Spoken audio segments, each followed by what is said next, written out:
Bueno, buenas tardes a todos. Bienvenidos quienes han venido a Argentina desde otros países. Espero que estén bien.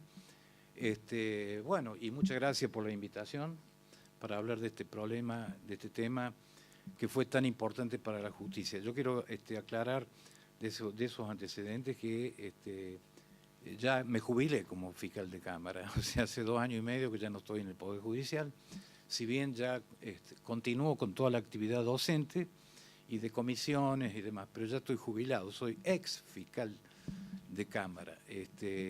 Me tocó intervenir en este juicio, ¿no? Sí, fue un juicio que bastante histórico porque no tiene precedentes. No sé si me escuchan bien, ¿sí? Bueno, y les voy a pedir esto, el que quiera interrumpir para hacer alguna pregunta, lo hace sin ningún problema. No esperen una conferencia, es mejor cuando es dialogado porque van interviniendo y a lo mejor al final que yo termine se van a olvidar de preguntar lo que querían preguntar en su momento. No tengan ningún problema en preguntarme. Bueno, antes de entrar a hablar de la situación de Barrio Ituzaingó, quiero hacer algunas reflexiones sobre la cuestión legal, ¿no? Porque la cuestión del derecho ambiental y del derecho penal ambiental. ¿Y por qué llegamos a aplicar la justicia penal llegó a intervenir en una situación como esta que fue de mucha gravedad y de mucha urgencia? Sabemos muy bien que acá en Argentina, fundamentalmente está la Constitución Nacional en el artículo 41 que nos habla de todo el derecho de los habitantes a tener un ambiente sano, saludable, equilibrado, a los fines del desarrollo humano, de las actividades productivas, de las generaciones presentes, sin de alguna manera perjudicar las generaciones futuras. También de ese artículo surge la obligación por parte del Estado de proteger el medio ambiente y de dictar normas que tengan esa finalidad. La nación tiene la obligación de dictar normas que fije pautas mínimas en materia ambiental y las provincias, porque recuerden que nosotros tenemos un régimen federal de gobierno, las provincias también deben hacerlo en forma coherente con la nación, con esas pautas mínimas. Y en el orden nacional rige la Ley Nacional o General del Medio Ambiente, que es la Ley 25675, que establece los principios y las pautas mínimas de protección al medio ambiente. Principio de coherencia, principio de responsabilidad por el daño que se causa al medio ambiente, el principio de prevención, o sea, prevenir para que no ocurra el daño al medio ambiente, y el principio precautorio, entre otros principios, que es fundamental. El principio precautorio que no se debe dejar de actuar cuando existe un riesgo o un peligro de daño bajo el pretexto de demostrarlo científicamente. O sea, cuando existe ese peligro, esa situación de peligro, allí debe actuar la ley, allí debe actuar el Estado. Y remarco esto porque tiene que ver con, ya pasando al derecho penal concretamente, como nosotros clasificamos el derecho penal ambiental como delitos de peligro abstracto. Porque es muy difícil demostrar la relación de causalidad entre el hecho y el daño. Por ejemplo, en un homicidio, una persona dispara el arma de fuego y mata a otra persona. Tenemos el hecho, la conducta, y tenemos el resultado muerte. En un robo tenemos también la relación de causalidad totalmente demostrada. En un abuso sexual también. Pero en la cuestión ambiental, muchas veces se hace difícil, muy difícil, demostrar la relación causal entre la conducta peligrosa para el ambiente y para la salud con el resultado, que puede ser una muerte, que puede ser una lesión, que puede ser una enfermedad. ¿Me entienden? Entonces, por eso es un delito de peligro abstracto. Y así lo clasificamos, y eso fue lo que nos llevó a encuadrar legalmente las conductas de Barrio Ituzaingó en el delito de contaminación ambiental de residuos por residuos peligrosos. De lo que yo después voy a volver un poquito, pero antes quería hacer estas referencias y agregar un poquito. Sí. Quería pedirle al doctor Novillo que, como aquí hay gente de muchos países de América Latina, si le puede explicar un poco el tema de las particularidades del sistema argentino en relación al funcionamiento del Poder Judicial a nivel provincial, el tema de la existencia o no de fiscalías ambientales y toda esa cuestión que es como un poco más de marco. Justamente apuntaba a esto. Tenemos el problema del derecho penal ambiental que no está organizado bien en un cuerpo orgánico. Recién hablaba con una persona de Brasil y conocía yo que en Brasil está la ley, hay una ley penal concretamente con todos los tipos delictivos, la cuestión administrativa, que es del año 98. Eso ya lo había leído, independientemente que no conozco la ley en detalle, pero conozco que en Brasil existe eso. En Argentina no. Por ejemplo, en Argentina tenemos un derecho penal totalmente diseminado en algunas normas están en el Código Penal, otras normas están en leyes especiales como la de residuos peligrosos, pero no tenemos organizado, nos hace falta que en el Código Penal haya un capítulo concreto sobre delitos contra el medio ambiente, porque está en juego también la salud. Entonces, iba a esto, a la justicia penal justamente a veces se hace difícil aplicar el derecho penal ambiental cuando hay una conducta que pueda atentar contra el medio ambiente y la salud de las personas, porque esto está unido, una consecuencia de otra. La salud, el problema de contaminación ambiental, por ejemplo, trae aparejado generalmente un problema en la salud. Y la justicia penal tiene problemas para encuadrar justamente esos hechos en la ley penal. Y tampoco, desgraciadamente, tenemos fiscalías o juzgados especializados en el tema ambiental. Había un fiscal que me acompañó en el juicio, que fue el doctor Carlos Mateu, del cual ya voy a hacer referencia a las investigaciones que se hicieron en este juicio, que estaba dedicado, sin que haya una designación oficial, estaba dedicado a investigar todos los hechos en los cuales implicaran un atentado al medio ambiente que fueran delictivos, porque no todo atentado al medio ambiente es delictivo.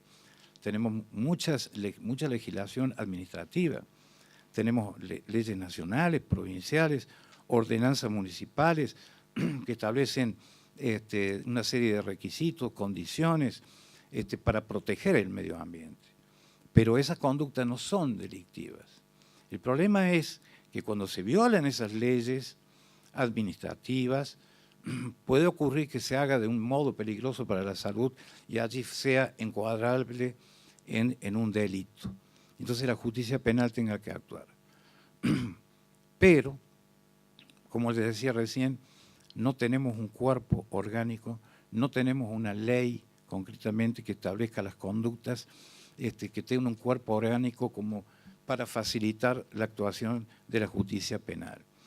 Por eso hay algunas causas en Córdoba, por ejemplo, que quedan paralizadas, porque los fiscales entienden a veces que no hay delito. Y pasó justamente en esta causa de Barrio Ituzaingó que una fiscal antes había ordenado el archivo de las actuaciones entendiendo que no había delito.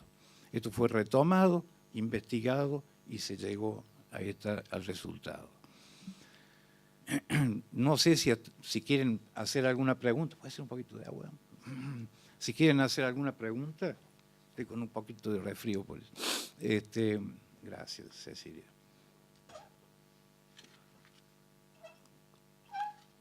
¿Se entiende? ¿Voy rápido? No, bueno.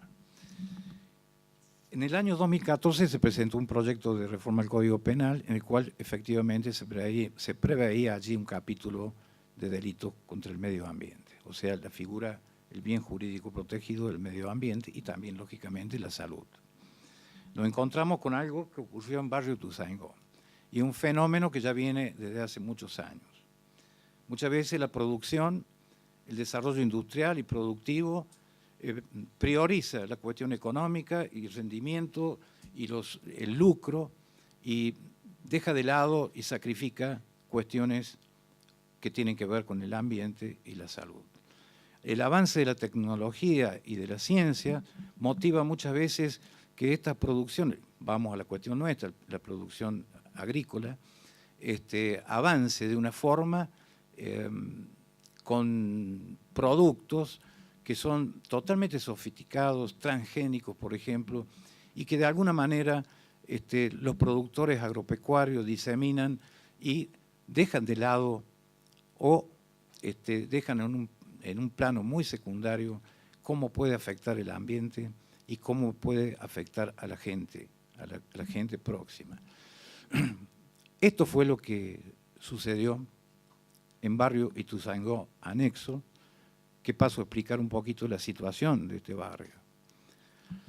Es un barrio que está ubicado en el sudeste de Córdoba, un barrio de 5.000 personas y creo que más o menos los habitantes en este momento no ha cambiado, más o menos son 5.000 habitantes. Este barrio es un nivel, diríamos, gente humilde, gente trabajadora y gente luchadora y con mucha dignidad, como van a poder ver ustedes. Esto venía sucediendo desde hacía muchos años. La cuestión de las fumigaciones, voy a hablar con el término que realmente es, porque si hay ingenieros agrónomos aquí, van a decir no es fumigación, es pulverización. Y no es así. Puede ser técnicamente pulverización, pero en el cordobés básico le llamamos fumigación. Bueno, y esto venía desde hace mucho tiempo. La particularidad del barrio es que está pegada a campos en donde se produce soja. O sea, hay una calle, se llama Schrödinger, que separa el barrio de los campos. Justamente una de las personas condenadas fue del campo colindante, que producía con soja, un campo de propiedad de él que está a 400 metros, y otro campo que estaba pegado directamente al barrio. Y fue condenado en este juicio también un aeroaplicador. Bueno, entonces esa es la particularidad que existe allí en ese barrio. En el año 2002, más o menos aproximadamente, o 2001, un grupo de madres del barrio, que ustedes las van a tener mañana seguramente,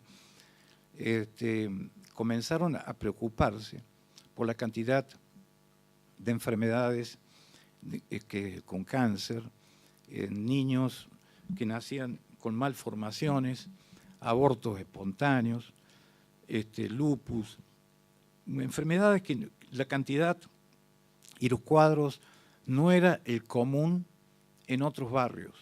O sea, era una cuestión llamativa, porque para que estas señoras muy luchadoras se movilicen como se movilizaron, es porque era una cuestión que era llamativa.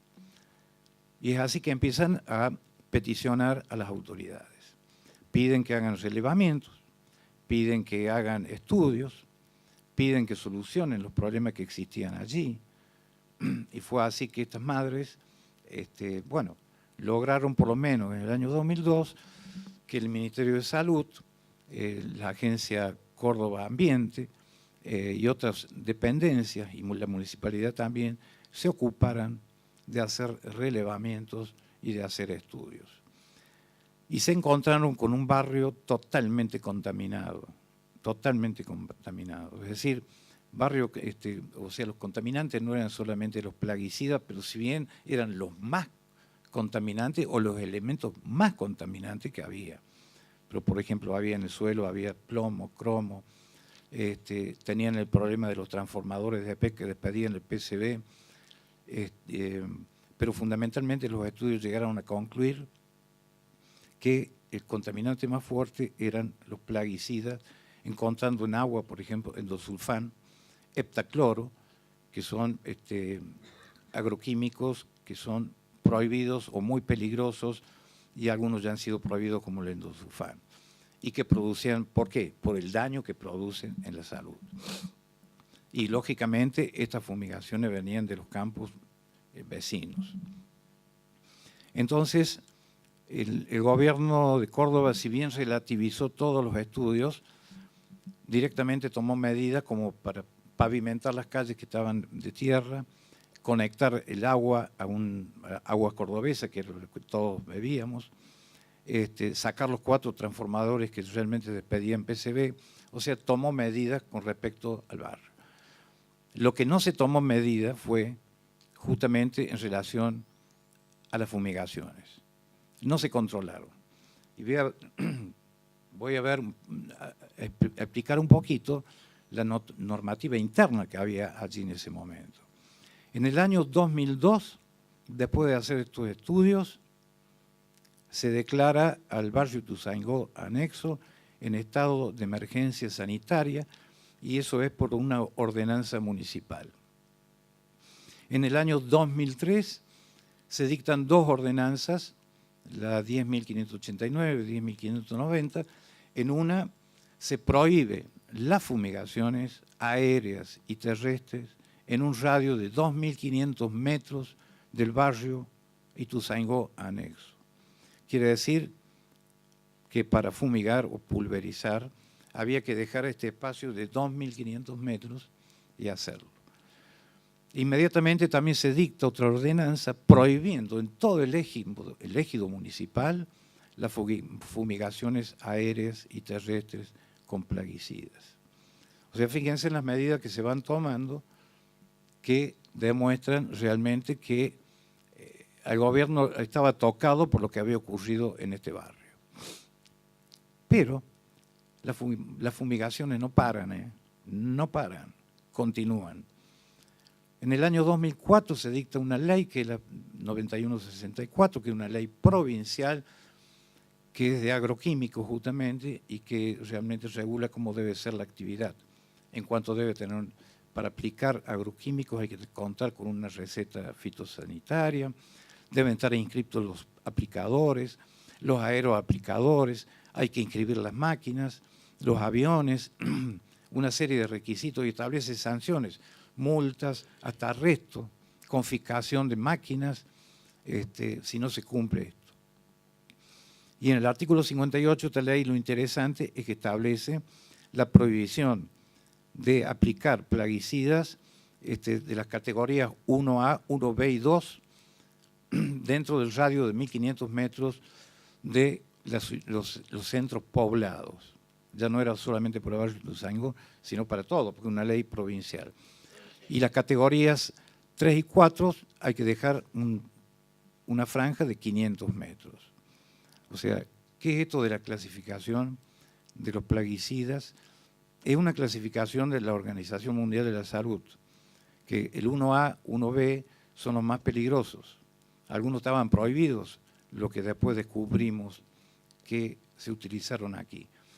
La categoría 2 es muy peligrosa, la categoría después 3 moderadamente peligrosa y la 4 que no hay peligro. La SENASA, que es el Servicio de Sanidad Nacional y Calidad Agroalimentaria, tiene también una clasificación similar, pero no totalmente, porque acá también la cuestión de clasificar como agroquímicos muy peligrosos es una cuestión también económica. Es una cuestión que las clasificaciones muchas veces no reúnen los requisitos que deberían tener porque está el interés económico de utilizar este producto, como ocurrió, perdón porque estoy un poquito de gripe, con el glifosato. El glifosato estaba antes en la clasificación 4, o sea que no era peligroso, cuando es conocido realmente los peligros que tiene como un agroquímico que produce no solamente el cáncer, sino nacimiento de niños con malformaciones, modifica todo lo que es el sistema nervioso, en definitiva, de las personas. Después fue subido, me enteré el año pasado, a la categoría 3. Para mí debería estar prohibido, pero hay un interés muy fuerte, y sobre todo de la empresa que lo fabrica, ¿no? Que no nos debe querer mucho los cordobeses. Entonces, el glifosato acá en Barrio Ituzaingó causó estragos. Bueno, este era el esquema legal que existía y la producción agropecuaria continúa con la utilización de agroquímicos y fumigando por vía aérea y terrestre. Existieron estudios que nosotros utilizamos, hay una parte científica acá y otra cuestión de los hechos que aquí hay que analizar. Por ejemplo, la Facultad justamente de Ingeniería, de Ciencias Exactas, hizo un informe, un estudio profundo sobre todo lo que había ocurrido en Barrio Ituzaingó y llegó a la conclusión de que el contaminante más fuerte era justamente los plaguicidas, recomendando que se controlara. Este estudio del año 2004. En el año 2005 tenemos los estudios de biomarcadores de exposición en niños, y esto fue lo que nos tocó a todos muy profundamente, lo que tuvimos intervención en el juicio. Se buscó agroquímicos para ver si había una exposición de agroquímicos en el barrio. Se eligieron tres niños por manzana con el consentimiento de los padres. Se hicieron estudios. Los 30 niños tenían agroquímicos en sangre. Con la diferencia que acá había 26 niños que tenían un agroquímico prohibido prácticamente, que era el hexaclorociclohexano, que tenían por encima de los valores normales, pero muy elevadamente. Otros tenían heptacloro, otros tenían endosufán, algunos tenían 2 o 3 agroquímicos en sangre. Fue una cuestión lamentable. Esto no quiere decir que estos chicos, esto vaya a desencadenar en una enfermedad de cáncer o problemas en la salud necesariamente, pero sí estaba demostrando una exposición muy alta. Pero le aclaro que después no hubo un seguimiento de estos niños que fueron examinados en el año 2005, que sería muy interesante, por ejemplo, que los examinen ya mucho más grandes actualmente, ¿no? Para comparar qué es lo que ocurrió. Después vuelvo sobre otro estudio que hubo en el año 2010, pero lo toco ya directamente. En el año 2010 se hace otro estudio de biomarcadores sobre 144 niños, de los cuales se determinó que 117 niños, o sea, el 80%, estaba contaminado, tenían agroquímicos en sangre. Este era un valor totalmente diferente a lo que podía ocurrir en otros barrios.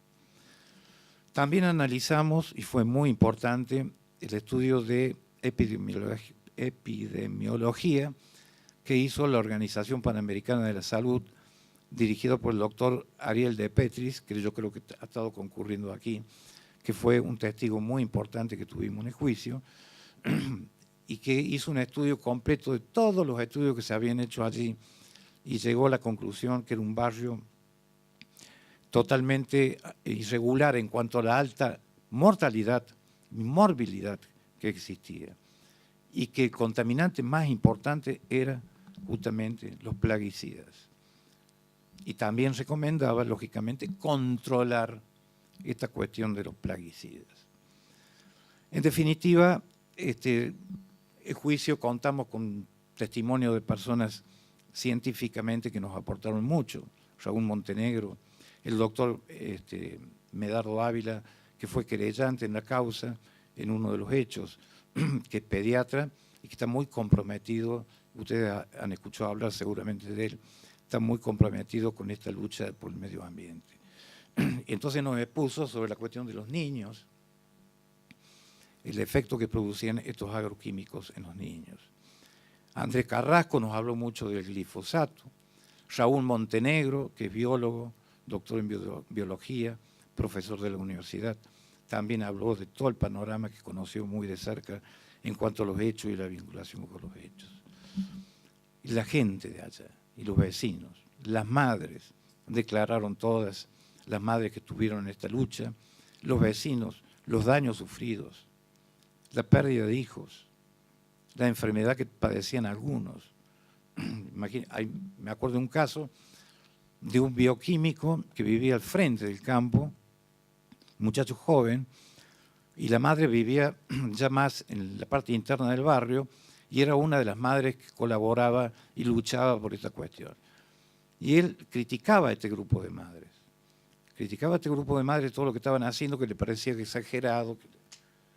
Hasta que él, que era deportista, empezó a notar que se cansaba, jugaba al fútbol, entonces se hizo estudios y detectó que tenía agroquímicos en la sangre. O sea, y nunca me voy a olvidar que la madre de este muchacho, cuando declaró como testigo, dijo: no somos plantas para que nos fumiguen. Terminó con esa frase: no somos plantas para que nos fumiguen. Totalmente. La cuestión de emergencia sanitaria fue declarada por la municipalidad mediante la ordenanza 10.505, lo que implicaba un reconocimiento total a la situación que vivía el barrio. Si bien esto se motivó en los estudios que ellos mismos hicieron, relativizaron mucho los estudios, o sea, los índices, por ejemplo, de los plaguicidas aplicados, que si pasan o no el índice normal, en ninguno pasaba el índice normal, o sea que estaban todos por debajo, estaban todo bien. O sea, sin embargo tomaron estas medidas, porque se daban cuenta que la gente estaba muriendo, que estaba enferma, y que los índices de enfermedades y de muertes no eran lo normal en otros barrios. Y por lo menos existió ese reconocimiento, a nivel legal, a nivel de ordenanza, a nivel de estudios.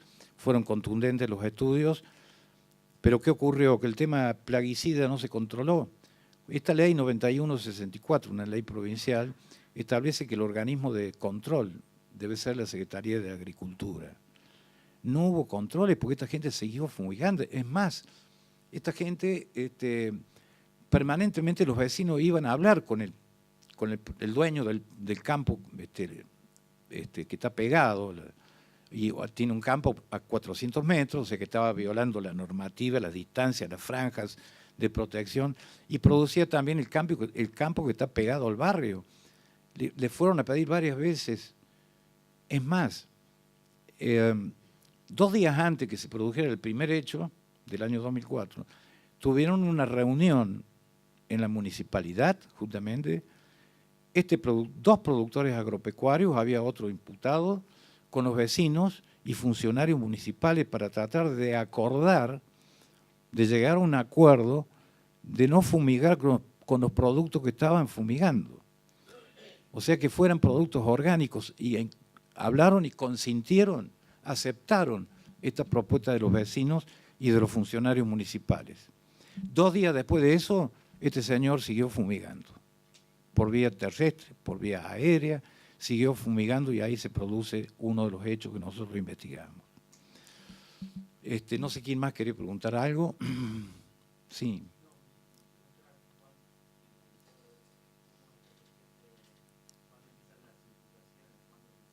Bueno, ahora entramos en eso. Acá nosotros juzgamos 2 hechos puntuales nada más, o sea, no es toda la historia del barrio, porque ¿qué es cuando llega la justicia penal? Un hecho desde el año 2004, y que es una especie de delito continuado que llamamos, de ejecución continuada, que comienza un poquito antes, empieza en noviembre del año 2003 y se traslada hasta febrero del 2004, cuando ocurre esta situación que les acabo de manifestar. Y el otro hecho es un hecho del año 2008, de un día de una fumigación aérea puntual. Eso fue lo que se denunció. Por eso, cuando se dicta la sentencia, hubo en las madres de Barrio Ituzaingó, hubo una especie de desilusión, porque ellas creyeron que se juzgaba todo lo que había ocurrido entre 10 o 12 años con las muertes y los resultados mortales. No.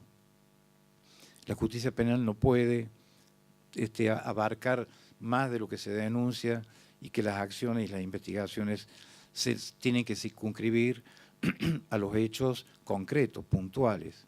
Entonces fueron estos 2 hechos En un primer hecho se trataba de fumigaciones terrestres del campo que estaba pegado, y el segundo hecho eran fumigaciones aéreas donde estaban imputados 2 productores agropecuarios y un aplicador aéreo que era contratado por ellos para fumigar en un día concretamente que se hizo y que se pudo detectar, porque se denunció, el otro hecho también se denunció, y en esas investigaciones intervino. En la primera, en el año 2004, el doctor como fiscal Roberto Mateu, y en la segunda intervino el fiscal Carlos Mateu, que se acaba de jubilar, que unificó las 2 actuaciones y que las elevó a juicio a la Cámara Primera, donde yo estaba de fiscal de Cámara. Y entonces en el juicio le pedí a Carlos Mateu que me colaborara, porque era un tema que nosotros no conocíamos. Entrar a estudiar todo lo que era la cuestión de los agroquímicos, la cuestión médica, la cuestión de los peligros en la salud. Los abogados estábamos en otro ambiente viendo homicidios, lesiones, robos, etc. Y nos encontramos con esta causa que era una cuestión totalmente diferente. Pero que sí, realmente nos impactó.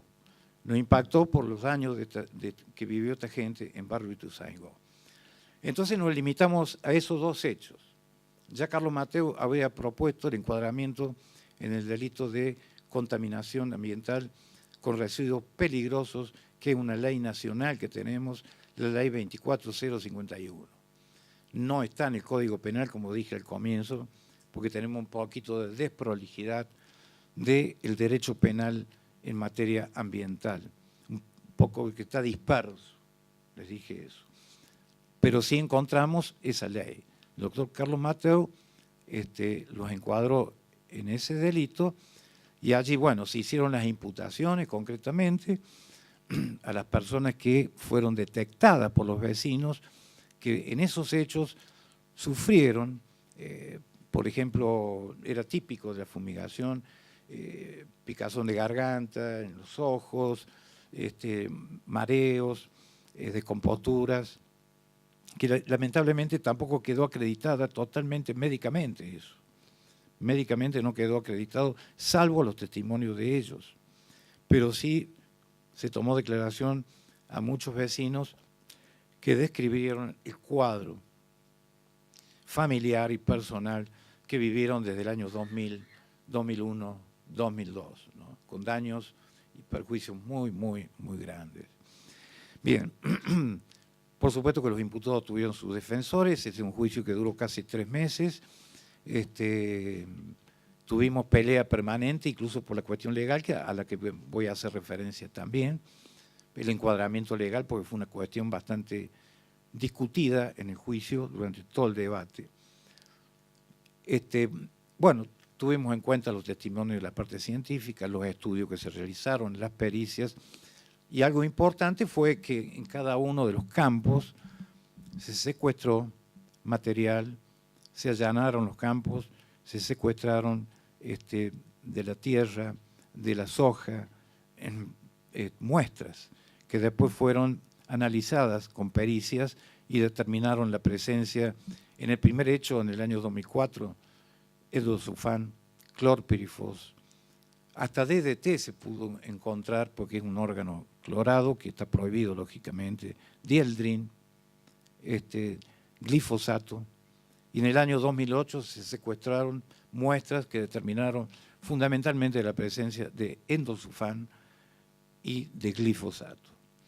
Estas muestras y estas pericias, aunque las muestras fueron tomadas un poco improlijamente, porque también nos hace falta a la justicia penal la capacitación de la gente que opera y que lleva a cabo estos procedimientos tendientes a secuestrar, a levantar las muestras, lo que llamamos la cadena de custodia, o sea, de custodiar esto debidamente, porque después los abogados defensores son los que van a atacar eso. Pero pudimos defenderlo, pudimos confirmarlo totalmente y el tribunal nos dio la razón. Bueno, y ahora entrando a la cuestión legal más complicada, si no hay algo que no entiendan, me preguntan, se encuadró en el delito de contaminación ambiental por residuos peligrosos, de acuerdo a la ley 24.051, que es una ley nacional, en el artículo 55, que establece, remite a las penas del Código Penal, que son la pena es de 3 a 10 años, remite a la pena del artículo 200, que es contaminación de agua, concretamente, y de sustancias medicinales, y esta ley remite al Código Penal, cuando se aplicaren residuos peligrosos, contaminando el ambiente de un modo peligroso para la salud. Y esa ley fija en 2 anexos cuáles son los residuos peligrosos. Y nosotros tomamos uno de esos apartados, que es la utilización de desechos de productos fitosanitarios. Y después tomamos otros apartados que tienen que ver con la utilización de lo que tengan componentes o características de sustancias tóxicas o que puedan producir la muerte o el daño a las personas. Todo eso lo tomamos en cuenta para aplicar esta ley de residuos peligrosos. Ahora ustedes dirán, ¿pero cómo? Porque eso fue la pelea con los defensores. La ley está hablando de residuos y lo que se aplicó fue sustancias, o sea, edosulfán, glifosato, DDT. Entonces, ¿cómo puede ser que sea encuadrable dentro de los residuos? Nosotros lo explicamos teniendo en cuenta jurisprudencia que había de un fallo, que ya lo voy a considerar. Consideramos que originariamente el agroquímico es una sustancia, pero al tomar contacto con el ambiente se transforma en residuo. Ya existió un fallo en la Cámara Federal de Apelaciones de La Plata en el año 2002 por una situación que no era de agroquímicos, sino que era una situación distinta, otra sustancia. 2 barcos chocan en el Río de la Plata, uno estaba cargado de petróleo y se rompe con motivo del accidente, disemina todo el petróleo en el Río de la Plata. El tribunal llegó a determinar que era residuo, se había transformado la sustancia en residuo de un modo peligroso para la salud, pero una cuestión negligente, y por eso aplica la figura de la culpa concretamente. Bueno, perfecto. Entonces, esa fue la pelea con los defensores que decían, ustedes aplican, esto no es residuo, esto es sustancia. Bueno, el Tribunal Superior nos dio la razón, confirmó la sentencia. Nosotros pedimos con el doctor Mateu penas efectivas. Pedimos para el productor agropecuario, que estaba responsabilizado en los 2 hechos, la pena de 4 años de prisión, porque la escala penal era de 3 a 10 años de prisión. Y para el aeroaplicador, 3 años de prisión, pero efectivas. El tribunal no compartió con nosotros eso. Los condenó a penas en suspenso, 3 años de condena condicional, que era el mínimo de la pena. No obstante eso, sí, algo de disconformidad tenemos, lógicamente, hasta el día de hoy, pero lo positivo de esto es que el tribunal compartió con nosotros de que esta conducta encuadra en la ley penal, es delito, de la forma como se aplica. No quiere decir que siempre que se aplique una fumigación va a ser delictiva. Tiene que ser de un modo peligroso para la salud. ¿Y por qué era un modo peligroso para la salud? Por la situación que tenía este barrio. Si las mismas autoridades lo declaran en estado de emergencia, si los mismos productores agropecuarios conocían este estado, el mismo productor agropecuario condenado sabía concretamente lo que pasaba en el barrio, había tenido reuniones con ellos, había tenido reuniones en la municipalidad. Entonces, intencionalmente seguía aplicando agroquímicos. Por eso la figura que aplicamos fue dolosa, intencional. Generalmente se aplica una figura culposa, que es por la negligencia, la imprudencia. Pero acá era una persistencia dolosa en continuar y continuar con esa actividad que él sabía muy bien, que durante muchos años había producido ese daño en el barrio de Ituzaingó Anexo. ¿me entienden? Y es un delito que se llama de peligro abstracto, porque es imposible demostrar generalmente el resultado, como dije recién. Nosotros no podemos determinar en ese juicio que la muerte de fulanita o de fulanito por cáncer o el nacimiento del niñito mal formado pudo haber sido producto de la actividad, del hecho ocurrido en el año 2004 o del hecho ocurrido en el año 2008. Es muy difícil en el derecho penal ambiental determinar eso. Por eso la cuestión es medir si la aplicación o la conducta realmente es peligrosa para la salud, si se aplica de un modo peligroso para la salud. Allí queda configurado el delito. Y por toda esta circunstancia que yo le he dicho, lógicamente era así. Sin ningún tipo de duda, el delito estaba consumado. Por eso todos llegamos a la certeza y por eso fueron las condenas. Bueno, para terminar, quiero decirles que como conclusión, que fue un juicio que confirmada la sentencia por el Tribunal Superior en el año 2015 recién, con argumentos incluso más extensivos que nosotros llegamos a, o sea, nos reconfirmó la calificación jurídica que nosotros habíamos propuesto y que el tribunal aceptó. Pero nos hace falta como conclusión en Argentina una ley penal en materia de agroquímicos, para evitar todas estas discusiones que pueden existir. Nos hace falta porque hay una ley de agroquímicos en la nación, hay leyes de agroquímicos o de plaguicidas en todas las provincias, ninguna establece, bueno, la nación es la que tiene que establecer las penas, porque las provincias no tienen facultades para legislar en materia penal, pero sí en materia administrativa, lo que son sanciones y demás. Entonces nos hace falta a nivel nacional una ley penal en materia de agroquímicos. También nos hace falta que en la reforma del Código Penal se incorpore un capítulo, un título que prevea los delitos contra el medio ambiente. Fíjense, yo traje acá el del proyecto del año 2014, lo que pasa es que no lo voy a leer porque va a ser más largo, pero bueno, traía también el fallo del Tribunal Superior. Acá está. El título 11, delito contra el ambiente, la fauna y la flora. El artículo 204, sobre lo que es la contaminación, con un artículo bastante largo, el artículo 205, responsabilidad de funcionarios públicos. Artículo 206, delito contra la fauna silvestre, acuática u otros animales. Y después tenemos artículo 207, maltrato de animales. Fíjense cómo estaba delito contra la flora en el artículo 208. Bueno, o sea, todos esos artículos estaban en el proyecto del año 2014. Yo sé que se está trabajando en otros proyectos más de reforma del Código Penal argentino. Yo espero que tengan en cuenta todo esto porque es importante para la justicia penal.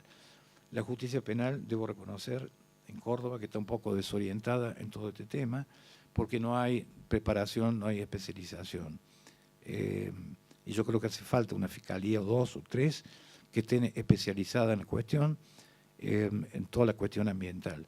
Nos hace falta preparar a la gente y que actúen concretamente, que no paralicen los expedientes, porque por falta de conocimiento y de estudio, que no se paralicen como existen en este momento algunos procedimientos, algunos trámites hechos.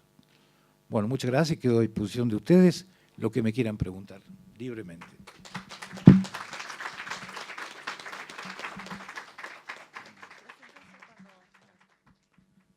Bueno, pues mi nombre es David Sánchez, vengo de México, de un estado que se llama Jalisco, cerca de la ciudad de Guadalajara. Y bueno, agradeciendo pues el estar acá y el escuchar toda esta experiencia que en lo personal tenía muchas ganas de conocer desde hace tiempo. Estoy como muy emocionado de escuchar, a la vez de asustado. Pero mi comentario y mi pregunta va en el sentido en mi comunidad, yo vivo en una comunidad de 1000 personas, está rodeada de monocultivo de maíz y también hace algunos años que empezaron las fumigaciones con avioneta. De hecho, unos días después de que postulé para la beca, como a los 4 días pasó una avioneta encima de mi casa y a mí me cayó lo que estaban fumigando. Y pues bueno, ante esas situaciones, pues entiendo esta parte como que decía de las madres, ¿no? De querer como un tipo de justicia que abarque como los hechos más integralmente y no así de manera puntual.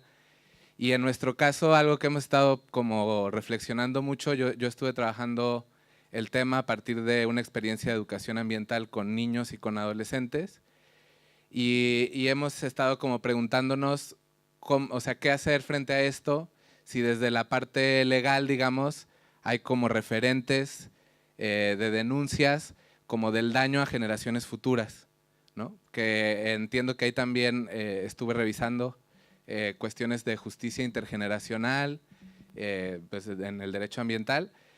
Y una dificultad que yo veo pues en este tema, pues sí, ¿no? O sea, un sujeto tan difuso como las generaciones futuras, sea sujeto de derecho o no, y si desde ahí hay alguna referencia, igual no sé si acá lo haya. Y otra cosa que también, una dificultad que nos hemos enfrentado, porque escucho que los juicios fueron a, por ejemplo, a un aplicador en la avioneta, ¿no? O a una persona que estaba fumigando. Y pues los campos, tengo entendido que mucha de la producción en Argentina, pues también son productores, digamos, de fuera de las comunidades. En nuestro caso, pues los productores, los que fumigan, pues son nuestros tíos, nuestros papás de algunos chicos, ¿no? Sí, o sea, son nuestra familia, entonces de repente pienso en una justicia que juzgue o sea, el niño puede juzgar, o el joven puede juzgar a su papá ¿no? Entonces, ese tipo de complicaciones, no sé, o sea, yo vengo del área de la psicología social, a esta cuestión de la justicia ambiental, hace poco que me acerco por este interés de lo intergeneracional, pero ese es como algo de lo que me movió a estar acá y pienso en eso, ¿no? Porque, por ejemplo, esta avioneta que pasó encima de mi casa, en mi casa es como, en mi casa tengo una huerta que intentamos hacer como producción orgánica, aunque obviamente no se puede porque está a un lado del monocultivo, con los niños, ¿no? Entonces, la avioneta pasa, fumiga, pues todo esto cae ahí en nuestro campo, digamos, de práctica con los niños y con los jóvenes. Y quien contrató esa avioneta, pues es un tío segundo mío, ¿no? O sea, es primo de mi papá. Entonces, de repente, ahí se tensionan como las relaciones de otro modo, porque entonces, ¿a dónde es el juicio, no? Es como al que está haciendo la acción directa de aplicar el agrotóxico ante un sistema, digamos, que orilló a mis propios parientes y a los parientes de los muchachos, los orilló a partir de hechos como de hace varios años, los orilla a una producción de ese tipo. Y allá es diferente, ¿no? O sea, por ejemplo, el campo que fumigaron a un lado de mi casa son 8 hectáreas. O sea, es relativamente pequeño, ¿no? Porque entiendo que acá hay superficies donde es como que de varios cientos de hectáreas que pasan las avionetas pues un rato. Ahí dan 2 vueltas, luego se van a la otra parcela del otro lado de la comunidad que son 10 hectáreas. Y estas fumigaciones están siendo, en este caso, pues a mí me cayó encima, pero por ejemplo, hicimos la medición y están a 200 metros de la primaria, de la escuela primaria de la comunidad, ¿no? O sea, es una experiencia que nos está ocurriendo a nosotros y pues bueno, esa es como mi inquietud que traigo, ¿no? No tengo las preguntas claras, más bien ahorita estoy como emocionado de estar aquí, pero es una situación que la pongo pues aquí a la discusión. Olá, boa tarde. Vou pedir desculpa ao professor Novilho, vou falar em português, devagar, para poder compreender. Na verdade, eu queria compartilhar um pouco sobre a responsabilidade penal no Brasil E aí, para saber um pouco da opinião do senhor também, né, sobre o que eu vou compartilhar. Então, vamos lá. A Constituição Federal do Brasil reconhece uma tríplice responsabilidade para os delitos ambientais, né? Uma responsabilidade administrativa, civil e penal. Isso porque o direito ambiental é um direito fundamental, né, previsto na própria Constituição, então é uma proteção constitucional. A própria casuística demonstrou a limitação do modelo tradicional de pena, que é a privação da liberdade para combater os delitos ambientais. Então, prender somente o poluidor não responde aos desafios de proteção, porque o próprio crime ele transcende aquela pena individual, né? São os efeitos societários. E o Brasil tem uma legislação, eu não sou penalista, eu também não estudo tanto penal, né, mas acabo atuando, né, mas não é a minha área de estudo. E eu também não acredito muito no direito penal, então vou demarcar um pouco isso aqui também. E aí a legislação brasileira consegue avançar para outras formas de responsabilidade que não são restritas à pena privativa de liberdade. Isso por conta da nossa lei 9.605, de 98, que é a Lei de Crimes Ambientais. E nessa lei, por exemplo, está previsto institutos interessantes, como a possibilidade de autoria individual ou coletiva, a possibilidade de responsabilização da pessoa jurídica independente da pessoa física. Então, a empresa pode ser responsabilizada independente dos seus gestores, assim como a empresa e os gestores. A possibilidade de gestores públicos serem incriminados, como, por exemplo, houve o caso em 98 da contaminação da Petrobras, onde o gestor público municipal ele foi incriminado pela prática de poluição omissiva, imprópria, culposa. Então, ele meio que estava fora do jogo, né? Mas, então, há a possibilidade de se condenar um agente público por uma prática poluidora omissiva. Então, nós temos instrumentos que garantem, de alguma forma, né, uma amplitude na proteção desse direito ambiental. Agora, contraditoriamente, o que se tem visto é uma atuação do Ministério Público, principalmente nos grandes casos, que envolvem, né, grandes empresas, de evitar os processos penais, sob o discurso de que eles são morosos, que eles são demorados, que eles são longos, e que eles não são efetivos. Então, se tem apostado em se fazer acordos extrajudiciais ou transações penais no curso da ação penal. Então, eu faço um acordo antes de iniciar a ação penal, ou no curso da ação penal eu faço um acordo também. E isso foi feito, por exemplo, com o caso da Samarco, na poluição, quer dizer, na destruição do quinto maior rio do mundo, que foi o Rio Doce, né, que é o Rio Doce, né, hoje completamente destruído. Então, por exemplo, nesse caso, ao fazer a transação penal, qual é a responsabilidade? Se afasta a condenação da pessoa, não vai ser condenada. Ao fazer um acordo, não há o reconhecimento de culpa. Então, não se fala em culpa, não se fala em culpados, porque é um acordo. Esse acordo também não implica em reincidência. Então, se eventualmente aquela empresa cometeu, aquele gestor novamente cometeu dano ao fazer um acordo, isso não entra no rol de reincidência, que poderia ampliar uma possível pena. Estou falando muito rápido, né? Vou falar mais devagar, perdão. Então, ao fazer um acordo, não se reconhece a culpa desses agentes, não, ele não é culpado, porque ele fez um acordo antes da ação, ou se foi no curso da ação, durante a ação, ela não se completou, então não teve ninguém condenado. Então, não se fala em culpa. Não se fala em reincidência, então, ao cometer um delito e fazer um acordo, ele pode cometer um delito novamente, né? E aí o máximo que teria é a impossibilidade de fazer um novo acordo. Tienen áreas de protección para poder fumigar o aplicar agroquímicos, seguro. Y bueno, y también hay que ver qué es lo que se aplica, ¿no? ¿Cuáles son los productos agroquímicos que se aplican? Si están prohibidos o no están prohibidos, si son peligrosos o no son peligrosos, todo eso. Con respecto a la situación interna familiar, bueno, es muy delicado, ¿no? Porque también tenemos en Córdoba ese problema de quienes fumigan, muchas veces tienen la casa, la familia en el campo que están fumigando y están fumigando sobre los hijos. Entonces, es una cuestión bastante delicada, pero fundamentalmente, y usted dice, sí, se tendría que denunciar, no se tendría que denunciar. cualquiera puede denunciar esto, no hace falta que sea una víctima, puede un vecino denunciar, cualquier persona puede. Lógicamente está en juego el grupo familiar, o sea, para ustedes, que son miembros de las familias, bueno, tienen que ver las consecuencias, pero lo mejor es prevenir. O sea, tío, vos estás fumigando, ¿con qué producto? Está permitido, esto produce este problema físico, produce esto otro. Yo creo que es lo mejor, es una situación bastante delicada la que usted plantea. Con respecto a usted, sí, creo haberla entendido, pero además tengo mucho viaje a Brasil de veraneo, así que más o menos me entiendo bien.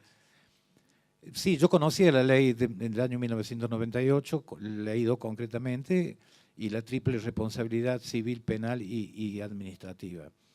La cuestión de la aplicación de la ley penal, bueno, nosotros acá en Córdoba, por ejemplo, en Argentina decimos que el derecho penal debe ser aplicado como última ratio, o sea, con una mínima intervención del derecho penal, porque si están las otras soluciones y la parte administrativa y las otras leyes administrativas que puedan aplicarse, se evita llegar a la pena y a la prisión y demás.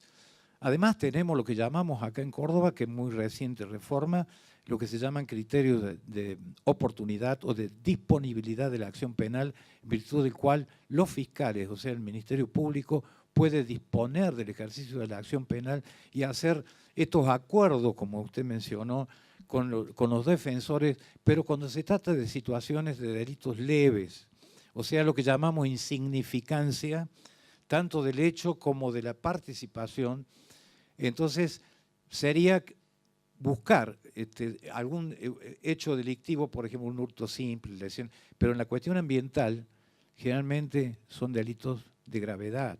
Porque si bien la pena puede ser de 3 a 10 años, como lo que nosotros aplicamos, se trata de que la consecuencia y el daño colectivo a la gente es muy grave. Justamente, a pesar, si estas normas que recién han sido aprobadas en Córdoba en el mes de mayo, se hubiesen aplicado, estuviesen vigentes, en aquella época que ocurrieron este hecho, no aceptaríamos de ninguna manera un acuerdo para aplicar los criterios de oportunidad y disponibilidad. O sea, es cierto que el derecho penal tiene que ser de mínima intervención, y es no solamente en Argentina, esto es en todos los países. Se buscan otras soluciones, lo que sea una pena, y tratar de solucionar el conflicto a la víctima, porque la víctima es la que tiene un conflicto, un daño con motivo del delito. Y también hay que solucionar ese problema a la víctima. Entonces, estos acuerdos, esta aplicación de criterios de oportunidad, sirven para que el derecho penal actúe de otra manera, diferente a imponer una pena. Pero en el delito ambiental es a la inversa. O sea, ¿por qué? Porque si se aplica el derecho penal es porque fallaron los controles administrativos, porque fallaron las normas administrativas, porque no hubo controles, porque los operadores, los que aplican agroquímicos, no respetaron las normas administrativas, no cumplieron con los requisitos y entonces aplican mal los agroquímicos, los plaguicidas, y cometen delito si lo hacen de una forma peligrosa para la salud. Están los acuerdos estos en Argentina, pero para la cuestión ambiental yo dudo, porque la mayoría de los delitos ambientales producen un perjuicio a la gente total, no a un individuo. Con respecto a eso, y también uniendo la pregunta que hizo recién este muchacho, el año pasado fuimos a Basavilbaso, Entre Ríos, no sé si lo comenté o no. Justamente hubo una fumigación de un campo vecino a un colegio y fumigaron encima del colegio de un curso primario y los chiquitos sufrieron vómitos, mareos, descomposturas. Entonces las maestras los llevaron directamente al centro de salud que estaba allí y lógicamente allí se ha podido determinar la relación de causalidad entre el hecho de la fumigación y la salud, el resultado de salud en esos niños. Es de los pocos casos en los que podemos ver un resultado del daño en este tipo de delito que es muy difícil precisarlo. Y entonces, esa causa que motivó una denuncia, no conozco que haya habido una resolución definitiva, pero sí hay una fiscal que está investigando este hecho y estamos a la expectativa de ver cómo va a terminar resuelta. Con respecto, y para completar, con respecto a este derecho penal de peligro abstracto, no sabemos si en este momento, por ejemplo, en Barrio Ituzaingó Anexo, por las aplicaciones de estos dos hechos que nosotros juzgamos, si tenemos ahora un muerto o apareció gente con cáncer o empezaron a nacer chicos mal formados, no sabemos. Porque justamente por eso no se puede esperar el resultado y debe actuarse inmediatamente, porque el derecho penal ambiental también es producto del principio precautorio, también es producto del principio, es una consecuencia del principio precautorio. Bueno, no sé quién más quiere preguntar.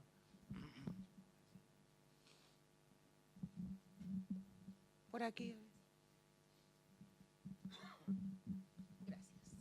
Mireya, de Venezuela.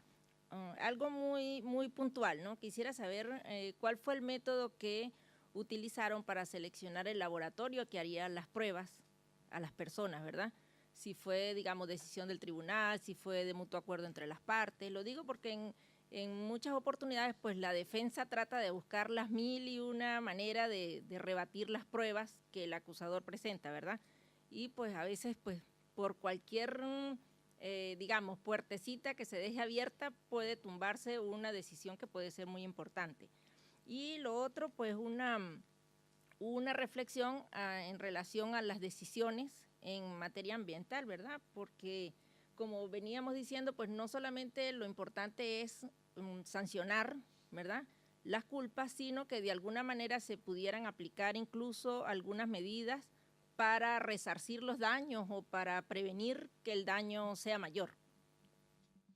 La cuestión del laboratorio, se hicieron pericias químicas en la parte investigativa, porque hay dos etapas en el proceso nuestro: la investigación preparatoria, que lo hace el fiscal de instrucción, y después el juicio oral que tuvimos.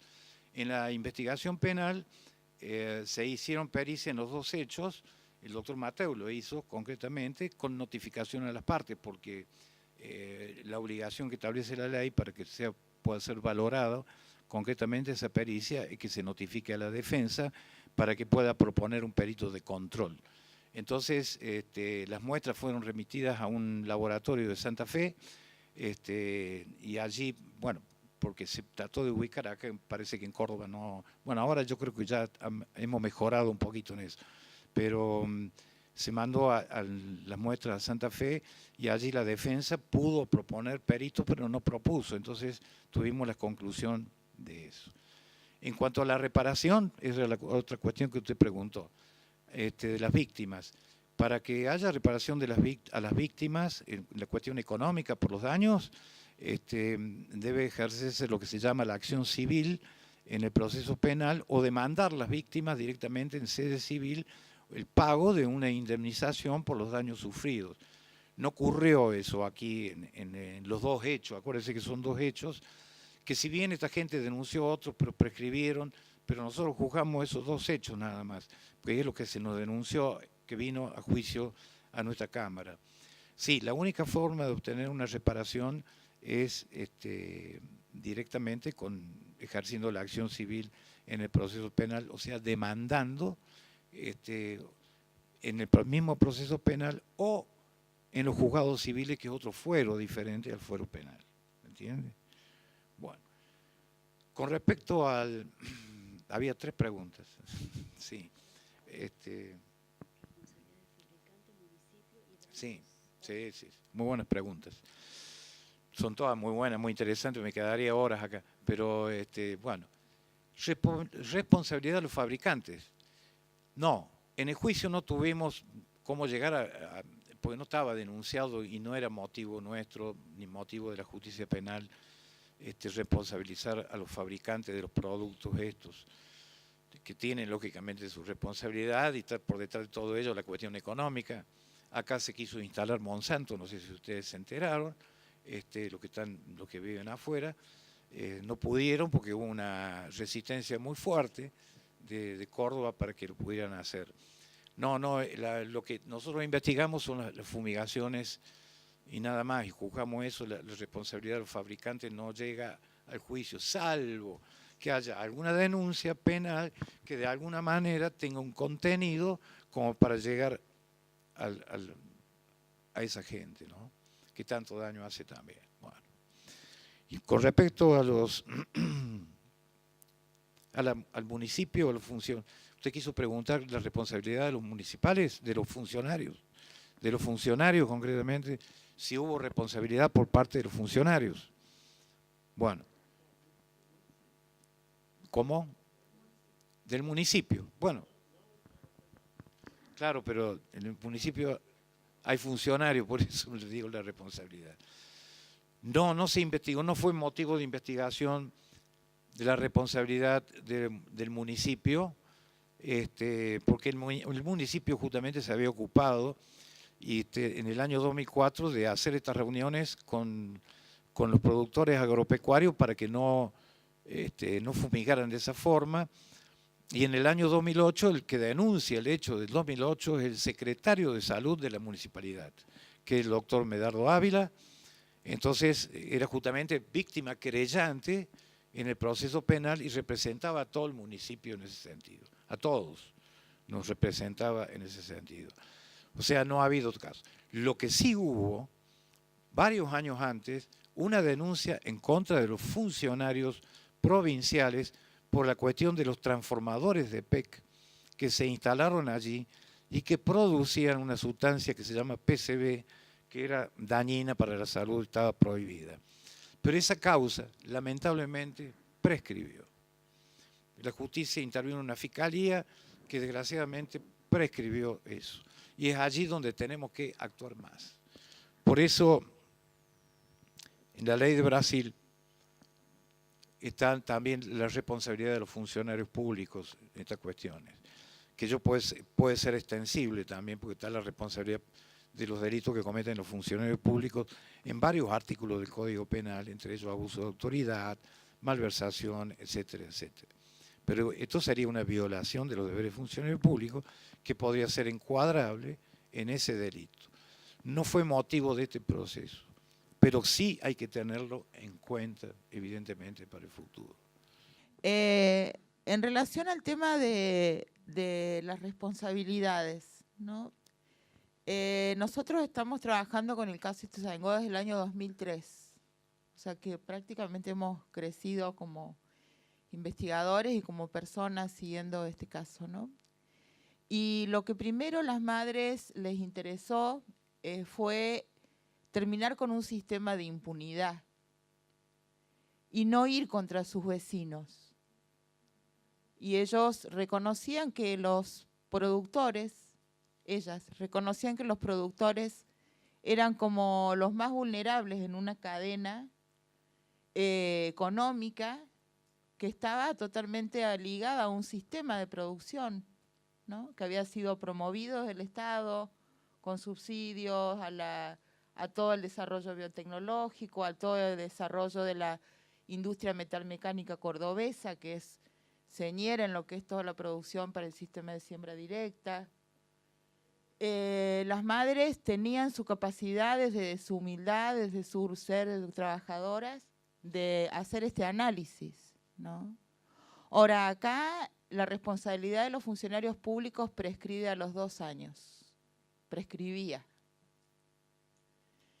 Ahora es peor, ¿no? Ya después lo va a poder ver. Claro, de acuerdo al delito que se le imputó en ese momento, que era abuso de autoridad, sí, pero el Código Penal le indica que la prescripción es el máximo de la pena del delito. Si hay otros delitos como este, prescribe a los 10 años, por ejemplo. Bueno, ahí hubo un montón de situaciones complejas que tuvieron que ver con que la poca claridad en relación a cuál era el órgano competente. Las madres primero denunciaron a la justicia federal se lo pasó a la justicia ordinaria lo mandó a archivar varias veces, o sea, transcurrieron desde el año 2002 hasta el año 2012 en que se sustancia el juicio. 2012. ¿No? 10 años. Eso en relación a este tema de las relaciones sociales, ¿no? Y cómo interviene el poder judicial en base a esta complejidad, ¿no? De relaciones sociales. Y después una segunda cuestión que me parecía importante marcar es que con el correr del tiempo este sentido de justicia, de ir contra la impunidad, empezó a ser un sentido de justicia que captó la indignación de la mentira, de la soberbia, ¿no? Uno de los productores tiene a su madre viviendo en ese barrio. A partir de toda la lucha se pudo conocer a productores que decían, si a mi hijo le falta un brazo, yo con lo que gano le compro un brazo, ¿no? O sea, se empezó a tergiversar a nivel de una violencia muy fuerte las relaciones, ¿no? Entonces también se amplió ese sentido de justicia y las madres al día de hoy exigen una pena con cárcel efectiva, ¿no?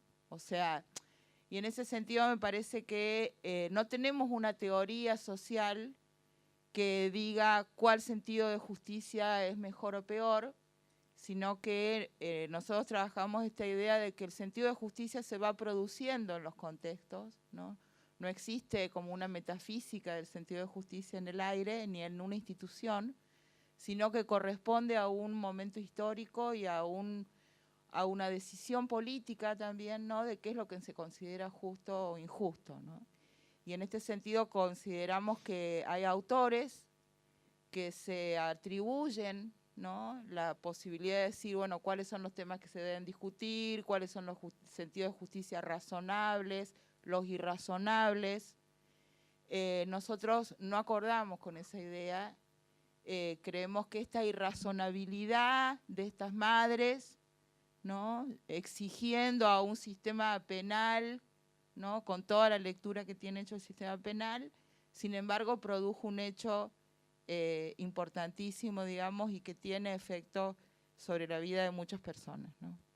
Así que bueno, eso. Bueno, yo quería agregar eso, sí, efectivamente, creo que lo dije, el descontento de las madres cuando las penas fueron 3 años de prisión condicional, porque yo creo que la idea de ellas era que la condena implicara todo toda la historia para atrás de 10 años anteriores, lo que ellas no entienden, que la justicia está limitada en los hechos, a lo que se denuncia, a lo que se investiga, un hecho puntual, porque es todo un procedimiento con garantías para los imputados también.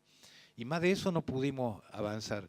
Hasta el día de hoy ellas siguen demandando eso. Pero sí, el significado de lo que acaba de decir Cecilia para nosotros fue mucha satisfacción, que intervenir en este juicio y llegar y que el tribunal nos acompañara y el Tribunal Superior también, de decir, esta actividad hay que tener mucho cuidado cómo la hacen, porque están las normas que respetar y los productos que se pueden aplicar y las zonas donde se puede aplicar, porque si no van a cometer delito. Es delito, ya hay un tribunal que lo definió de esa manera, entonces esa es la satisfacción nuestra de haber llegado a ese resultado, que no tenía precedentes. Eso produjo un sacudón, como ha dicho Cecilia recién. Las municipalidades, los municipios, empezaron a dictar ordenanzas, porque justamente los municipios del sur, que nosotros tenemos, son toda la parte del sur de Córdoba, por ejemplo, son sojeros. O sea que, entonces viene la cuestión de la lucha entre la municipalidad y los productores, los ingenieros agrónomos, y entonces dictan ordenanzas tratando de separarlos cada vez más. Pero lo que pasa es esto, que también la población va insertándose dentro de los campos. Entonces este es un fenómeno que se está dando en este momento, que se están arrimando entre ellos. Por eso hay que tener mucho cuidado en este sentido de cómo se dictan las ordenanzas. Pocos días después del juicio veo en el diario, en el periódico de acá de Córdoba, que la Policía Ambiental había detenido había secuestrado 5 avionetas que fumigaban indebidamente con agroquímicos, sin cumplir las normativas, que no la denunciaron como delito, pero sí ya eso demostró que por lo menos hubo un control administrativo que no se hacía antes y que con motivo del juicio empezaba a hacerse. Le aclaro que últimamente no he visto nada de eso. No lo vi más. Bueno. Profesor Marcelo, yo soy Silvana de Brasil, de Unuchapecó. Acá está. Sí. Le pregunto ahora, creo que va en secuencia de lo que empezaba usted a decir, ¿no? El hecho de que hayan encontrado de entre las pruebas la utilización de sustancias que están prohibidas, que no deberían haber sido comercializadas y ni utilizadas. Este hecho ha suscitado algún tipo de medida de investigación. ¿El uso de esa sustancia está definido como crimen en Argentina o no? Y si no está definido como crimen, ¿hay alguna medida? En Brasil me imagino que lo que harían si se deparan con una situación como esa y que no hay como imputar la responsabilidad a nadie, porque de hecho se constata, pero no hay como establecer el vínculo, ¿no?, de responsabilidad con la persona que haya producido el daño. Me imagino que se instalaría una comisión parlamentar de investigación, que es lo que más se hace en Brasil, en nivel local o estadual o federal. Las comisiones llamamos las CPIs, Comisión Parlamentar de Inquérito, para producir las pruebas y a lo mejor saber quién utilizó esas sustancias, quiénes las utilizó, quiénes las introdujo en el país y quién y cómo, ¿no?, con qué responsabilidades, porque a lo mejor hay gente incluso de la fiscalización de fronteras y todo eso involucrada. Entonces, si usted pudiera hablarnos, porque ese es un problema muy incidente, ¿no?, en todas partes, que los agroquímicos adentran los territorios ilegalmente y son utilizados, sustancias que están prohibidas, y además la utilización también se hace sin parámetros de cualquier tipo de control. Sí, bueno, la tenencia solamente de los productos prohibidos no es delictiva. Hay que demostrar que justamente fueron utilizados de una forma peligrosa para la salud, para el ambiente. O sea, este problema por ejemplo, justamente en uno de los hechos se secuestra un bidón de DDT, pero estaba requete prohibido, y también el clorpirifos o heptacloro, o sea, en bidones. Y nosotros nos limitamos nada más a juzgarlos por las muestras que estaban en el suelo, en las plantas, o sea, en las que habían sido aplicadas. Pero la tenencia del DDT nos hacía ver que era una persona que no le importaba nada y que en algún momento, lógicamente, la había utilizado. Lo que pasa es que no pudimos llegar a la certeza que la haya utilizado. O sea, para que sea punible, o sea, como delito, hace falta concretamente que sean utilizadas de la forma señalada. La cuestión de la introducción al país de estas sustancias prohibidas, bueno, hay muchas cuestiones, muchos factores económicos. No tenemos nosotros en Argentina una comisión parlamentaria que pueda investigar estas cuestiones. Hay organismos que clasifican estos productos, entre ellos el Servicio Nacional del Servicio de Sanidad Nacional, SENASA, calidad agroalimentaria, que establece una clasificación de estos agroquímicos en la categoría 1, siguiendo la Organización Mundial de la Salud. Pero como le expliqué yo, acá hay muchos intereses económicos en juego, porque el SENASA está compuesto también por gente que son productores agropecuarios, o son ingenieros agrónomos que están en esta cuestión metidos, porque no todos los ingenieros agrónomos, hay ingenieros agrónomos que lo hacen bien y hay ingenieros agrónomos que aconsejan mal porque tienen que autorizar la receta fitosanitaria. Pero entonces hay intereses, acá está la cuestión del lucro, de lo que yo dije al comienzo, que es importante y que tiene mucha influencia aquí. Con el Eldosunfan, la Convención de Estocolmo lo prohibió en el año 1912, perdón, en el año 1910 u 11, y en Argentina recién se prohibió la producción en el año 2000, a ver, el juicio fue en el 2002, en el 2011 se prohibió la producción y la venta. En el 2013 recién se prohibió la utilización del endosulfán. Fíjense la cuestión económica acá, y nosotros hicimos referencia en el juicio justamente a la cuestión del endosulfán. Si está demostrado por la Convención de Estocolmo que era un contaminante orgánico persistente y que era prohibido, ya se lo prohíbe, en el año 2010, ¿por qué Argentina la deja y lo sigue utilizando hasta el año 2012, 2013? Es para poder agotar toda la mercadería que tenían acá guardada y poder venderla. Entonces, ¿cómo acá, fíjense ustedes, la cuestión económica y el lucro está por encima de la salud de la gente? Ese es el problema.